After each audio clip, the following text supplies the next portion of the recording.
దీప జాతకాన్ని పట్టుకుని దశరథ్ ఆందోళనగా గురువుగారి దగ్గరికి వెళ్తాడు. ఇక గురువుగారు ఆ జాతకాన్ని చూసి దశరథ్ తోటి ఇలా అంటూ ఉంటాడు, ఈ జాతకం గల వ్యక్తి ప్రస్తుతం చావు ముంగిట్లో ఉంది. తన ఉనికే తన శత్రువు. ప్రస్తుత కాలం ముళ్ళ మీద నడకలాంటిదే అని గురువుగారు చెప్పడంతో దశరథ్ ఒక్కసారిగా షాక్ అవుతాడు. గురువుగారు, ఈ గండాన్ని దాటే అవకాశం లేదా అని దశరథ్ అడుగుతాడు. తప్పదు, అనుభవించాల్సిందే. ఒకరి అసూయ ద్వేషాలే ఈమెకు గండంగా మారాయి. ఒక గండం నీడలా వెంటాడుతుంది, మరో గండం తనతోనే ఉంది. నువ్వు ఊహించిన దానికంటే ప్రమాదం చాలా పెద్దది అని గురువుగారు చెప్పడంతో దశరథ్ కుమిలి కుమిలి ఏడవడం మొదలు పెడతాడు. ఇక నిస్సహాయంగా కుప్పకూలి అక్కడి నుంచి బయలుదేరుతాడు. ఇక మరోవైపు కార్తీక్ ఒంటరిగా శివనారాయణ ఇంటి ముందు బాధపడుతూ ఉంటే దీప అక్కడికి వస్తుంది. బావా, అవసరం నాది, కానీ నిందలు నువ్వు పడుతున్నావు.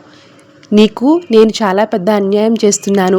నా అమ్మ ప్రాణం కాపాడుకోవడం కోసం నువ్వు అందరి ముందు దోషిగా నిలబడ్డం చూస్తుంటే తట్టుకోలేకపోతున్నాను అని అంటుంది దీప.